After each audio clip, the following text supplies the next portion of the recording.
सत्यलोकी चालू आहे. तुम्ही आल्या आमचं खंडोळाचं युद्ध चालू होतं. भामवड्याचं कर्तव्य केलं का आणि कशासाठी? एकच कारण असतं. कोणतं कारण? संप्रत तुम्ही संघर्ष करतात तो या विश्वाच्या उत्पत्ती देवाजवळ आणि तेहतीस कोट देवतांचा अधिपती म्हणून देवाच्या सहाय्याला जाणं माझं कर्तव्य आणि त्याच कर्तव्यनिष्ठतेनं आम्ही हा संघर्ष रोखलाय. संघर्षाचं कारण कळू शकेल का? एकच मनातील इच्छा घेऊन या सत्यलोकापर्यंत मी आलोय. मग कोण अशी इच्छा? एकच अमरत्वाचं वरदान या वीरांची मला द्यावं. अमरत्वाचं वरदान तुम्हाला मिळावं अशी तुमची इच्छा. तुम्ही देवांजवळ ठेवून दिला होता का? ही ठेव देवांनी तुम्ही देवांजवळ ठेवली होती का? की कुणी यावं आणि देवानं प्रत्येकाला अमरत्वाचं वरदान द्यावं? भक्ती करून हा या देवतांनी कित्येक जणांना वरदान प्राप्त करूनही दिले. होय ना? मग माझा मार्ग आहे तो वेगळा. प्रथमतः वरदान द्या, नंतर मी भक्ती करतो. म्हणजे तुमच्याजवळ संयम नाही. जो संयमानं वागला नाही त्याला इच्छित फलप्राप्ती झाली नाही. अर्थात भक्ती करून जर तुम्हाला त्याचं श्रेय मिळत असेल आमची त्याला ना नाही. पण भक्ती न करता जर हट्ट असा पायी इथं येऊन देवतांची संग्राम करत असाल, देवराज देवेंद्र इथं उभा आहे. आतापर्यंत कित्येक भक्तांना तुम्ही वरदान दिलं. ज्यावेळी त्यांनी भक्ती केली त्यावेळी दिलं. होय ना? मग ज्यानं भक्ती केली त्यालाच वरदान दिलं गेलं. तेच मी म्हणतोय. मग तुम्ही देवता स्वार्थी आहात. कारण ज्या वेळी देवा भक्त तुमच्या भक्ती करतात त्यावेळी तुमचं देवतत्व वाढतं आणि म्हणूनच तुम्ही वरदान देता. बाबा रे, स्वार्थी आहात. देव स्वार्थी म्हणतोय. देव स्वार्थी आहे. देव स्वार्थी काय? कारण ते भक्तीचे भुकेलेले आहे. त्यांना फक्त भक्ती हवी आहे आणि जर ती भक्ती कोण करता याचा विचार देव करत नाही. देव मानव याच्या घराला किंवा कोणी असू दे, प्रत्येकानं केलेल्या भक्तीचं श्रेय आम्ही देवता देतोय. अर्थात स्वतंत्र भक्ती मार्गाचं आचरण कर, तदनंतर देवतांची संघर्ष कर. एवढंच नाही, आतापर्यंत देवतांनी आमच्या बाबतीत केलंय तो केवळ कपट आणि कारस्थान. बाबा रे, कपट कारस्थान तुला पूर्णतः ज्ञात आहे. पूर्व इतिहास मी सांगण्याची गरज नाही.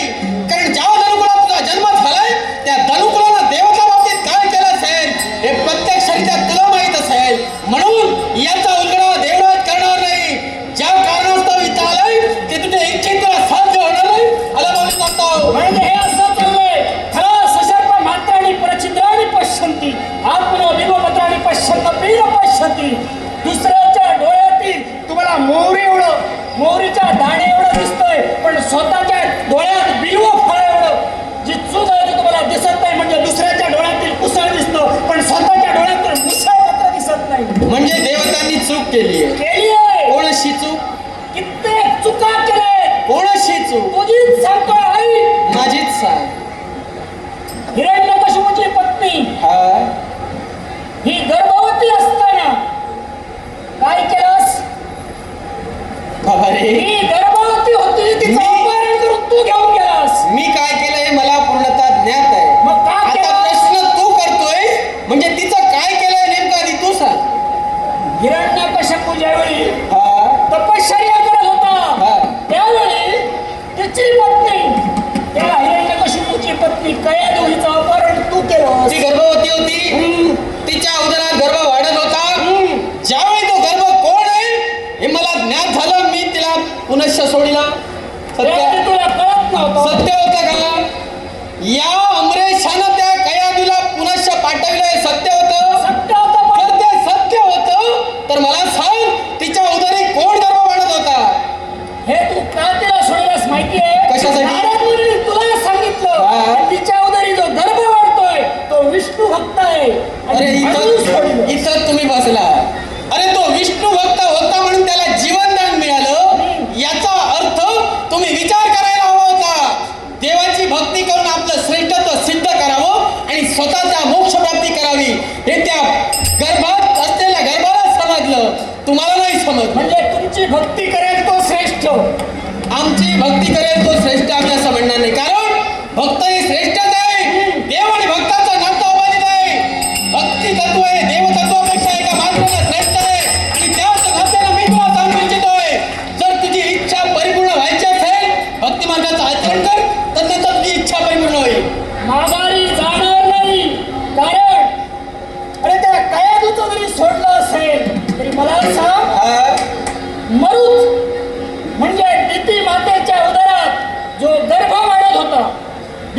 सीतेनं आपल्या कश्यप महामुनीला सांगितलं होतं की वीरपुत्र माझ्यावरी जन्माला यावा आणि त्याला मारण्यासाठी अगस्त्य ऋषीच्या आश्रमात तू गेलास आणि संधी साधून स्वतःचा वज्र घेऊन तिच्या उदरात प्रवेश केला आणि त्या गर्भाचे 49 तुकडे केलेस.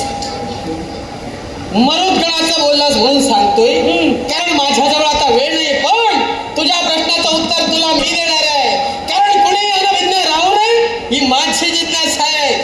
ज्या मरुदगणाचे आम्ही तुकडे केले, ज्यावेळी आम्ही गर्भात प्रवेश केला ना, एक साध्वी स्त्री असते, तिथं कुणालाही प्रवेश नाही. जर त्या साध्वी स्त्रीचा कुठंतरी जे तिने तप केलं असेल, जी तिने साधना केली असेल, त्यात जर कुठं खंड पडला असेल तर आम्ही प्रवेश करू इच्छितो. प्रवेश करतेच झालो, अर्थात तिनं कुठंतरी आरंभिले जातो या यज्ञ नव्हे तर ती साधनाचं कुठंतरी खंडित पडली गेली म्हणून आम्ही प्रवेश करते झालो. पण जरी आम्ही त्या मरुदगणाचे 7 तुकडे करून त्या 7 तुकड्यांचे 7 वेळा तुकडे केले म्हणजे 49 तुकडे, बरोबर. अर्थात ते 49 तुकडे जरी आम्ही केले तरी त्यांनी आमच्याजवळ याचना केली आणि म्हणून त्यांना आम्ही श्रेष्ठ स्थान दिलं. आता ते स्थान मी तुला सांगायला नको. म्हणजे काय, जो देवाची नतमस्तक झाला तो श्रेष्ठ पदासाठी गेलाय. आता तुझं नतमस्तक होत नसते तर हा देवराव देवेंद्र संघर्षासाठी तत्पर आहे. कोणत्या तऱ्हेने संघर्ष तू करणार आहेस हे मलाही पाहिजे. सत्याने मदत झाला असेल तरी जास्त छोटोशी देवाचं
चिंता करू नका.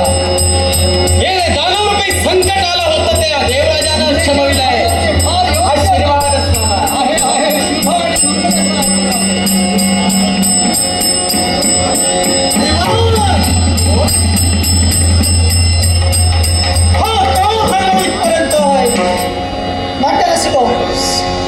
आणि ती जबाबदारी पिताजीने माझ्या माती सोपविली आणि जोपर्यंत ती त्यांच्यापर्यंत घेऊन जात नाही तोपर्यंत पिताजी तिथून जागा सोडणार कैलासावर जाणार. जिथं कर्णकुंडाला तू शोधू शकला नाही तिथं आम्ही तरी काय करणार. याला कारण आहे, याचा शोध जर घ्यायचा असेल असेल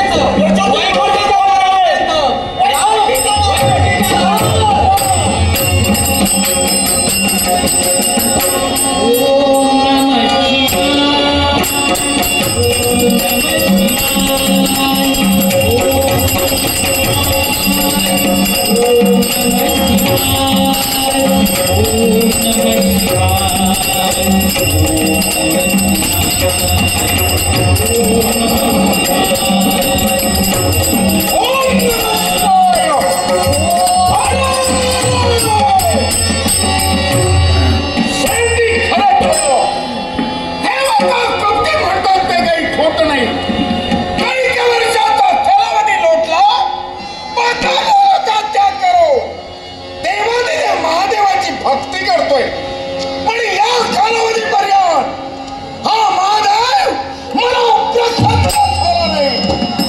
मला दुसरा मार्ग शोधावा लागेल. या क्षणाला या भक्तीचा त्याग आणि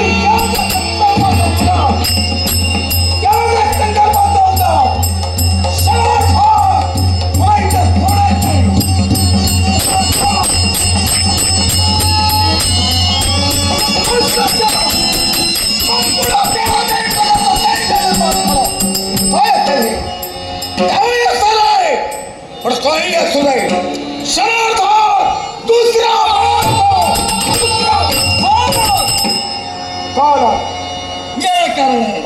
प्रसन्न झालं नाही. मार्ग मला दुसरा शोधायचाय आणि याच्यासाठी चाललाय मग पण काय वस्तुस्थितीची जाणीव तुला करून देण्यासाठी काय घडलं?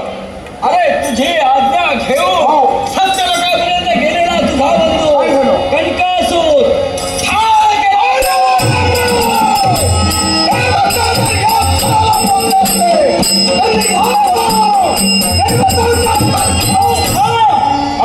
हे कणकासूर कणेश्वर देवतांच्या माती सोडून घेण्यासाठी निघालायस.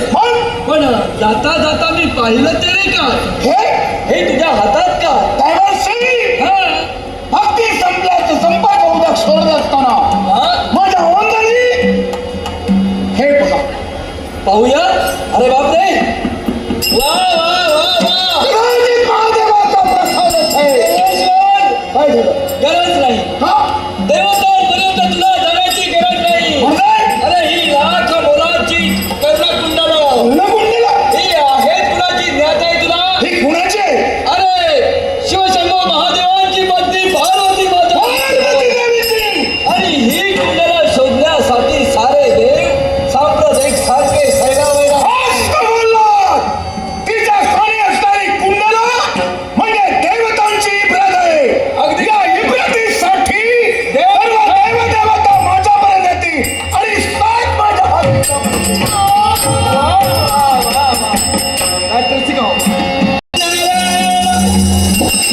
नारायण हे वैकुंठी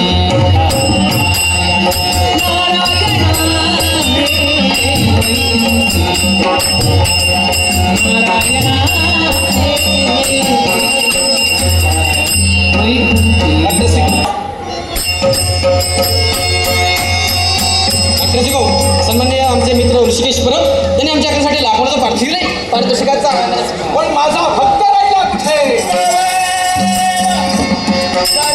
जाणीला देवा माझ्या वैकुंठनाथा जाणीला माझ्या नाटकाची नांदी सुरुवात झाली.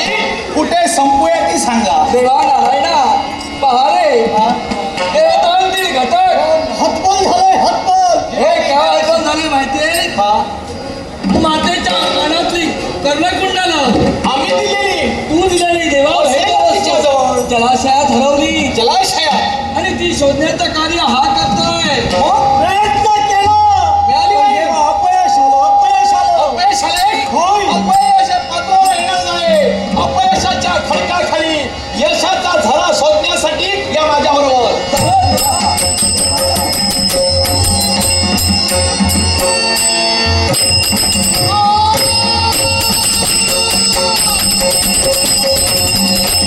तुझ्या शब्दावर विश्वास ठेवला.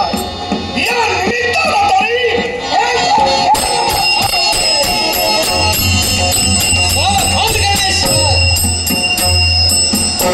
देवेंद्र शिवशंकराची भक्ती करत होतो. इच्छा परतूक झाली नाही. प्रसंगात तुम्ही काय आलात एकच कारण असतं काय म्हणून जी देवतांची ठेव आता तुझ्या सानिध्यात आहे ती आमच्या स्वाधीन कर आम्ही पुनश्च माघारी जाऊ अरविंद महाराज, ही मला देवाच्या प्रसादातून मिळालेली आहे. तुम्ही सांगावं आणि मी द्यावं देणार नाही. करुणेश्वर आम्ही इथं आलो ते देवतांची ठेव देण्यासाठी आणि ती देण्यापासून तू जर आम्हाला परावृत्त करत असेल देवराज देवेंद्र कोण आहे हे मी तुला हे मला सांगणार विनंती आहे. असते.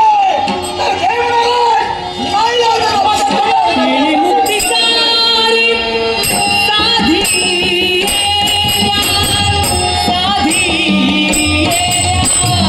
येणे मुक्तिकारी साधी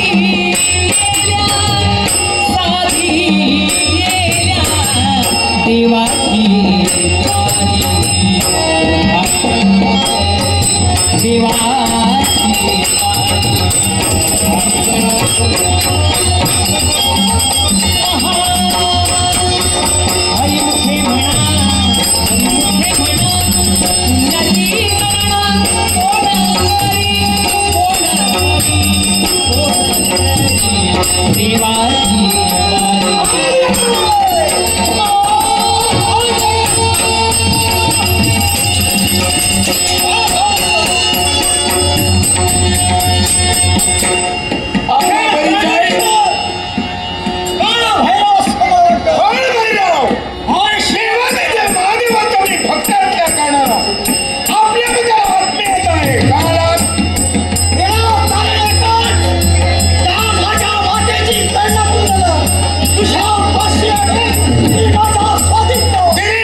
आमचे मित्र लागलं तर बसले त्यांचा तुमचा आभार मानतोय.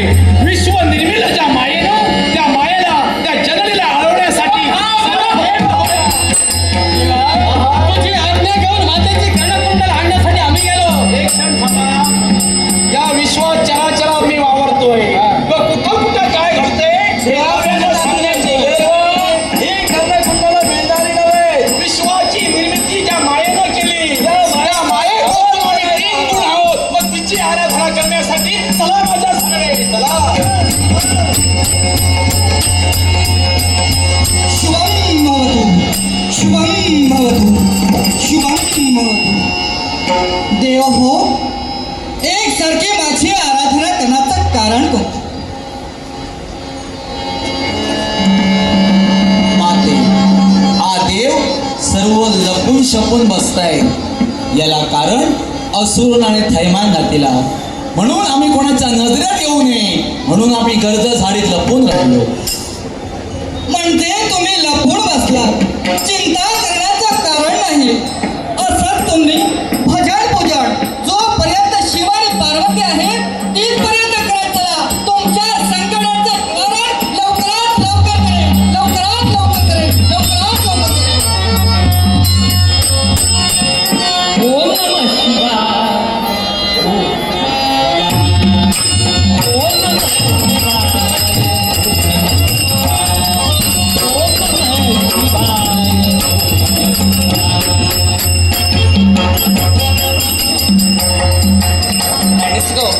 सन्मानाने विलास सामंत साळगाव त्याचप्रमाणे कैलास श्री सुरेश धुरी यांच्या स्मरणार्थ दृश्य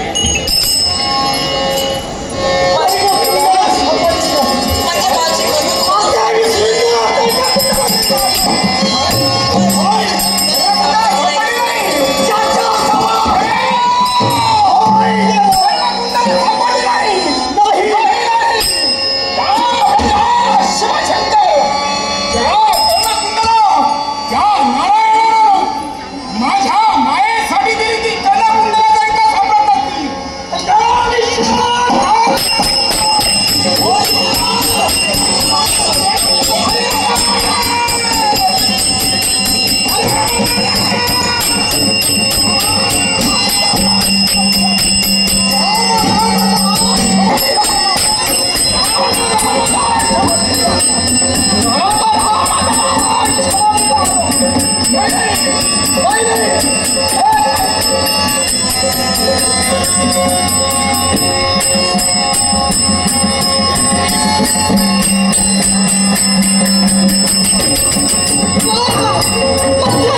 कशासाठी झाला तर एकाच कारणासाठी ज्या शिव पार्वतीच्या नेत्रातून ही माता निर्माण झाली आणि त्या मातेचा जन्मकाळ कशासाठी झाला असेल तर या विश्वाचा निर्माण करण्यासाठी. पण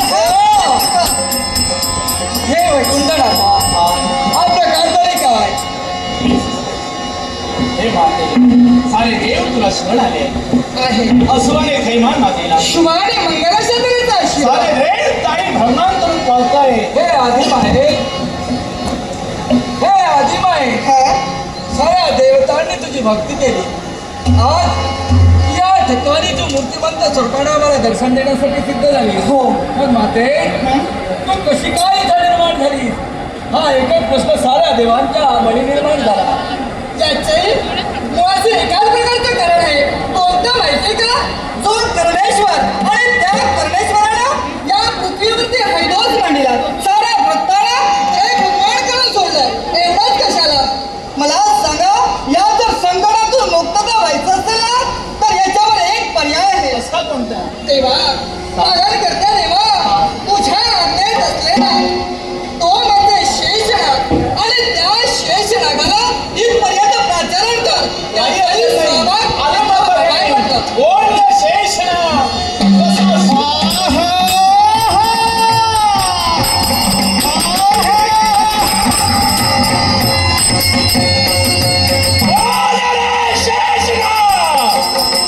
मी माझ्या देवाची हाक माझ्या खाली पडली. क्षणाचाही विलंब न करता देवाच्या चरणापर्यंत धाव घेतलीये. आपण आलेल्याची जाणीव आपल्या देवाला करून द्यावा. हेच योग्य हो. कोण देवा? हा शेषनाग तुझ्या चरणाशी नतमस्तक होतोय. आशीर्वाद आहे माते हा, मी माझ्या शेषाला बोलविलं हो. पण देवराज अमरे यांचं कर्तव्य आहे. सर्वांचं कर्तव्य आहे.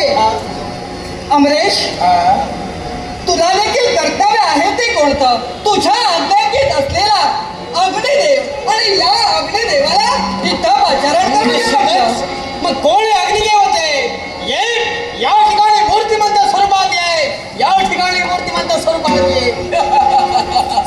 देवा देवा देवा काय झालं काय काय पाहिजे? म्हणतात ते याला अग्निदेव येणार नाही. येणार नाही अरे याने देवेंद्राने दोघांनी अपमान केला त्याचा. पुन्हा संधी असू दे देवा, आमची हात त्याच्यापर्यंत पोहोचली नसेल. आम्ही पुनश्च एकदा कोण हे अग्निदेव होते? मूर्तिमंत स्वरूपाने झाले. देवतांचा अधिपती तुला आदेश देतोय. ये म्हणतोय ये. काय झालं माहितीये? संकट आलं. संकट समय कशी हाक द्यायची? हा राजापणाचा मीपणा आहे. अहंकार मीपणाला गर्व जाहला. संकट समयी धाव बोलला. प्रेम भाव नसेच्या हाकेला. अर्थ न उरला त्याला. मग देवा, म्हणून यावेळी मी हाक देतोय. कारण हा तुझ्याशिवाय हे शक्यच नाही. मी इथं असताना अग्नीला कशाला बोलवायला हवंय? मी साक्षात अग्नी नारायण ज्याला ओळखता आलं नाही तो हात देतोय. पण मूळ स्वरूपात ज्याला मी ठेविलं तो माझा अंश. हे अग्निदेवते ये, तुझा देव तुला हात देतोय.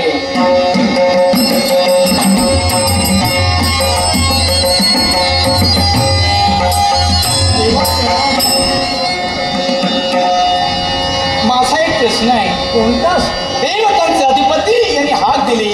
हाकेनिशी आपण आलात नाही, पण आम्ही हाक देतात आपण इथं आला. देवा, ह्याला एक कारण आहे. याला कारण? ह्याला कारण कोण असेल तर तेहतीस देवतांचे अधिपती देवेंद्र महाराज यांनी भरल्या गरभराने आमचा अपमान केला. आणि म्हणूनच त्यांच्या हत्येला आम्ही आलो. अपमानासाठी पूर्ववैमनस्थ मनात असेलही पण देव कार्याला सहाय्य करणं हे सर्वांचं कर्तव्य आहे. सारे अंतपाल दिपाल सर्व उपस्थित झाले. विश्वासाठी देवतानं आपला देव खर्ची घालायला हवा. म्हणजे भक्ती करण्यासाठी ते आपला देव खर्च घालते. पण देवा, कोणताही अपराध नसताना एखाद्याने जर का दूषणं दिली असतील, स्वतःच्या कर्तव्यात कधी आम्ही कसूर केली नाही तुमच्यामुळे त्यांना शरण मिळालं. काशी क्षेत्रात शतयज्ञाची सांगता केली. सोमयागासारखा महायाग अग्नी तिथे प्रज्वलित केला. तो पेटणारा अग्नी कोण होता? साक्षात देवा मी होतो. तुम्ही होतात ना. तुम्ही मागं होतात म्हणून ते पुढे आता उभे. पण त्याची जाणीव याला झाली नाही. चिंता करू नका. हा देव तुम्हाला परब्रह्म परमेश्वर सांगतोय, माझ्या भगवत भक्तांसाठी विश्वकार्याला सहाय्य करा, सहाय्य करा. मग चला. हे पहा, जर का परमेश्वराचा नाश व्हायचा असेल तर प्रत्येकाने आपापलं कर्तव्य पार पडा. जेणेकरून परमेश्वराचा नाश हा निश्चित होईल.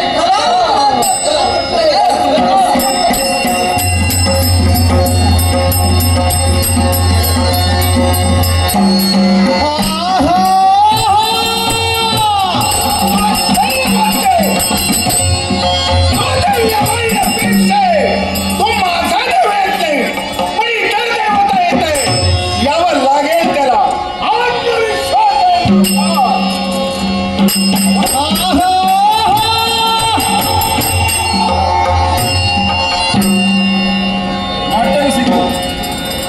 दिलीप भोगले, राहणार मुसलवाडी. त्याचप्रमाणे प्रदीप वायगणकर, त्याचप्रमाणे परबबंधू यांचे सिंधुदुर्ग मसाला सेंटर, कोपर क्रॉस रोड, डोंबिवली पश्चिम, स्पेशल मालवणी मसाल्याचे व्यापारी. आणि माझ्या आईने हे 200 रुपयाचं पारितोषिक दिले. माझ्या आईच्या चरणी नतमस्तक होऊन आणि बक्षीस दिल्याने यांच्या सगळ्यांचे आभार घेऊन तुम्हाला सर्वांच्या वतीने बक्षिसाचा अंगठा स्वीकार करतोय. काय काय शंका? आपल्या दोघांचा आत्मा हो येण्याचं प्रयोजन एकच. जे तुमच्या हाती असणारे कर्णकुंडला तेच कर्णकुंडल हस्तगत करण्याकरता आम्ही इथं बोललो आहे. अगदी निर्णय की जोपर्यंत माझाने देवादिदेव महादेव इथं येत नाही तोपर्यंत इथे कुणी देव येऊ दे हे मिळणे शक्य नाही. देवादिदेव महादेव इथं येणार नाही आणि दूर का जर का देत नसशील तर कशा प्रकारे हस्तगत करता येतील हे या कशाला कळत आहे. ज्या तऱ्हेनं तू माझ्या समोर उभा ठाकशील त्याप्रमाणे मी तुझ्या समोर उभा ठाकेन. होय ना? तर मलाही पाहायचंय किती याची तुमच्या शक्ती समर्थ आहे ते. हे समाजासमोर कुठवरी भोगशील मौजा रे, कुठवरी भोगशील मौजा रे, मग येती माझ्या मौजा रे, मग येती माझ्या.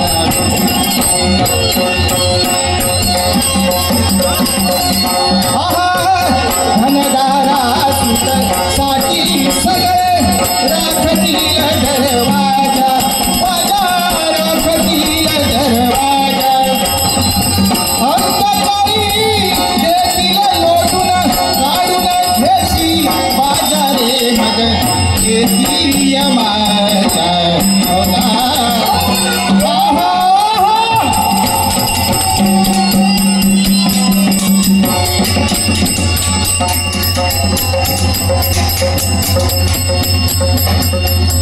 देश या क्षणाला आम्हाला कसाही केला तरी ऐकणार नाही आहे. मग या क्षणाला स्वतःच्या कर्तव्याची पूर्तता करायला हवी. तुम्ही माझ्या कर्तव्याची पूर्तता करतोय, तुझ्या स्वतःच्या कर्तव्याची पूर्तता कर. या क्षणाला माझ्या नसणाऱ्या अंगी चुकणारं हे पाणी मी या क्षणाला तप्त करतोय. या पाण्याचा दार एवढा वाढवेल की या क्षणाला इथं राहायला असह्य होईल. या क्षणाला पहा हे पाणी ज्याप्रमाणे तू हे पाणी उष्ण केलंस त्याचप्रमाणे हा शेषनाग काय करतोय पहा. माझ्या या पुत्राच्या सहाय्याने या पाण्याला लोटून या कर्णशिलाला ठेवापर्यंत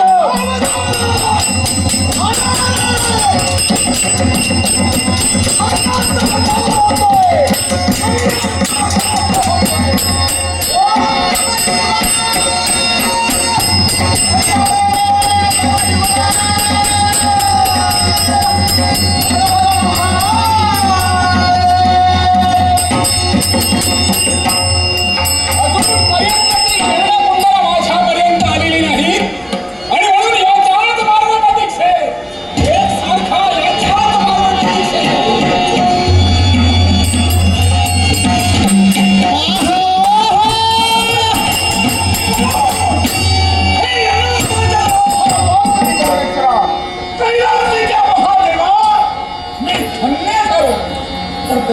शंकर अशी कोणती हजारो वर्षात तुझी भक्ती केली मान्य तू माझ्यासाठी आला नाही पण एकदा जर मला हात दिली असती तर हा तुझा भक्त तुझ्यापर्यंत आला असता हे वातावरण का हे कलेश्वरा 11,000 वर्ष जलप्रवाहात राहून जलस्तंभिनी विद्या अवगत करून ज्या शक्तीचा अवलंब करून तू माझी भक्ती केली आणि त्याचाच परिणाम म्हणून या देवतेचा प्रसाद म्हणून ती कर्णकुंडला आज तुझ्या हाती मिळाली आणि याची योग्यता फार श्रेष्ठ आहे आणि याची योग्यता साक्षात हा वैकुंठीचा नारायण नामतो आणि म्हणून हे भगवती कर्णेश्वरा ही जी तुझ्यापाशी कर्णकुंडला आहे ती कर्णकुंडला माझ्यापाशी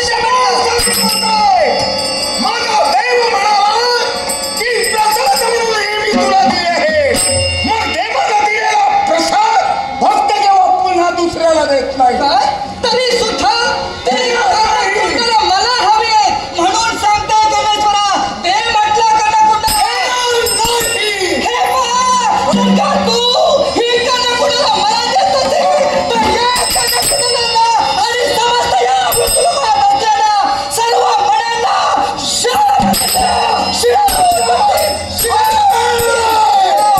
म्हणजे शेवटी गावात स्वादिरात माझ्या देवाला मला प्रसाद दिला त्या प्रसादाला सुद्धा तुम्ही नष्ट केला तेव्हा देवा तुझा उद्यानात मिळत आहे पण इथं देव माझे वळले आणि तुझ्या नेत्रासमोर यांचा तुझ्या हातातील कर्णकुंड आणतोय या नैना देवीच्या शापानं दगड झालेले साक्षात हीच माझी सत्यवाचा हीच माझी सत्यवाचा देवा माझा मी देवाचा हीच माझी सत्यवाचा हीच माझी सत्यवाचा देव माझा मी देवा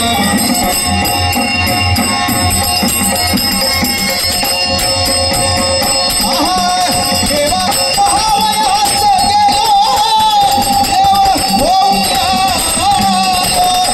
समाजी सत्यवाचा देव माझा मी देवाचा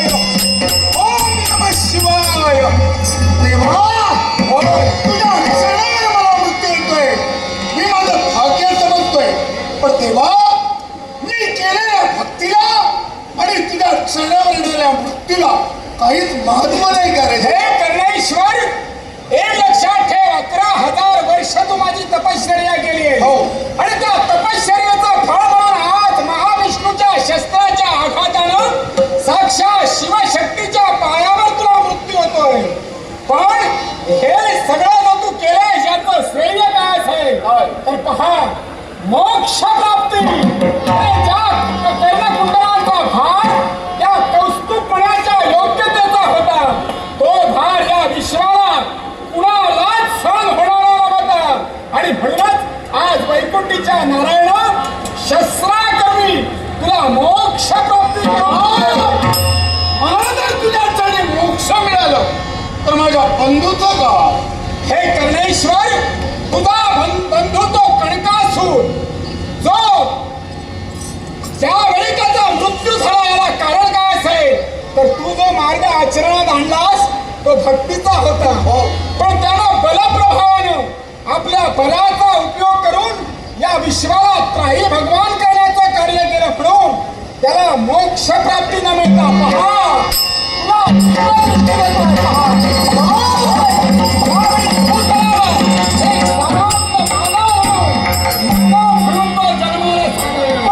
पुरुष जन्म त्याला मिळाला आणि मला मोक्ष निश्चित वा धन्य झालो मी धन्य झालो मी ओम नमः शिवाय ओम नमः शिवाय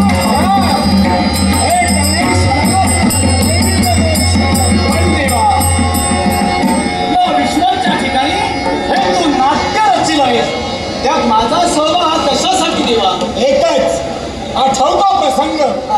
अरे ज्यावेळी माझ्या सतीनं त्या दक्ष यज्ञात कुंडात उडी फेकली आणि ती कुंडात टाकलेली उडी त्यावेळी साक्षात अग्निनारायण आपला प्रभाव त्यानं कमी केला आणि ते त्या माझ्या सतीचं प्रेत माझ्या खांद्यावर घेऊन या विश्वात फिरत असताना तू काय केलास? एकच त्याचा उपयोग जगताला व्हावा म्हणून माझ्या सुदर्शनाच्या साहाय्यानं शिन्न विशिन्न तुकडे करण्यासाठी मी तत्पर झालो. त्या शिन्न विशिन्न तुकडे कुठेतरी विखुरले जावे आणि विश्वाची नवनिर्मिती होऊन लाभ विश्वाला व्हावा. रसिकांना विनंती आहे, नाटकाचा शेवट ऐकून जा. नाटक संपले. हे नारायणा, ज्यावेळी सुदर्शना करवी त्या सतीच्या प्रेताचे 108 तुकडे केले. त्याच्यातील डाव्या डोळ्याचा नैनाचा भाग याच प्रदेशात पडला गेला आणि इथं पडलेला तो डाव्या डोळ्याचा भाग त्याच अवयवातून बाहेर येणं गरजेचं होतं आणि म्हणूनच माझ्या तृतीय नेत्रातून बाहेर पडलेला तो नैनाचा भाग म्हणजे साक्षात नैनादेवी हो. आणि ही नैनादेवी यावेळी या विश्वात 108 प्रकारानं आपलं भक्ती सामर्थ्य आपल्या भक्तजनात कोणत्या रीतीनं त्याचा प्रसार व्हावा हे शिवशक्तीचं कलावैभव या साऱ्या विश्वाला दिसावं म्हणून याच्या पुढे ही कार्यरत राहणार. काही हरकत नाही. विश्व कार्यासाठी एका देवतेची भर मिळते तर उत्तमच आहे. मग देवाला सांग या साऱ्या नाट्यात माझा सहभाग का करण्यासाठी तत्पर झाला. हे अग्निदेवते, ज्यावेळी सतीनं यज्ञात उडी मारली त्यावेळी तुझ्या भक्ष्यस्थानी पडलेला प्रत्येक जीव राख रांगोळीच होतो. पण तुझं तू सत्व कमी केलंस, तुझा प्रभाव कमी केलास आणि ती माझी सती जशीच्या तशी माझ्या हाती आली. आणि म्हणूनच हे अग्निनारायणाला ज्यावेळी इंद्राचं गर्भहरण झालं आणि तुझ्याकडे या विश्वात त्याचं महत्व असं आहे. समोर दिसणारा हा प्रदेश, या प्रदेशात याच्या पुढं या नैना देवीची मंदिरं उभारली जातील आणि या नैना देवीच्या मंदिरा सभोवताली उष्ण पाण्याची कुंड तयार होती आणि त्या उष्ण पाण्यात जो धगधगता अग्नी असेल हा तुझा प्रभाव असेल. त्याच उकळत्या पाण्यावर सारे भक्तगण त्याच्यात प्रसाद शिजवला जाईल आणि तो शिजवलेला प्रसाद प्रथमतः तुला अर्पण करतील, त्याच्यानंतर या नैनादेवीला अर्पण करतील आणि त्यानंतर सारे भक्तजन तो तुझ्या नैनादेवीचा प्रसाद म्हणून कृतकृत्य होतील असा माझा मंगलाशीर्वाद. झालं देवा, धन्य झालो का. आम्हाला झालेला तो अहंभाव आणि त्या अहंभावाचं निर्मूलन झालं. पण देवा त्या कणकासुराचा शेवट आम्ही केला म्हणजे देवतत्वासाठी देव साह्यासाठी आम्ही कुठंतरी कामी आलो. देवेंद्र, अरे तुझी जागा तशीच राहणं हे गरजेचं होतं, कारण 14 मन्वंतराचा अधिपती तू. अरे तुझी जागा कुणी घेऊ शकत नाही. पण अहंकारानं ज्या वेळी तू नटलास त्यावेळी त्या देव सिंहासनावरून तुला पाय उतार व्हावं लागलं. आजही तू अग्निदेवतेचा अपमान केलास, पण तरी सुद्धा अरे खरा शिवभक्त तू ठरतोयस. आणि अरे पुढे येणाऱ्या युगात तुझ्या अंशापासून पांडव कुलात पार्थ म्हणून जो जन्माला येईल तो पार्थ ज्या खांडवनाचं ते खांडवन या अग्नीतर्फे जाळून ज्यावेळी त्या खांडवनाचं एक प्रस्थ निर्माण करेल, नगर निर्माण करेल, त्या नगराला इंद्रप्रस्थ म्हणून तुझ्या नावाने इंद्रप्रस्थ म्हणून संबोधलं जाईल. एवढंच नव्हे तर तोच पार्थ 8व्या अवतारी ज्यावेळी या नारायणाचा जन्म होईल, गोपाल कृष्ण या नावानं तो नटेल, त्यावेळी तोच पार्थ या विश्वात असलेलं पाप दहन करण्यासाठी, हनन करण्यासाठी तुझ्या औषधाचा उपयोग होऊन या कलेचा शेवट होईल.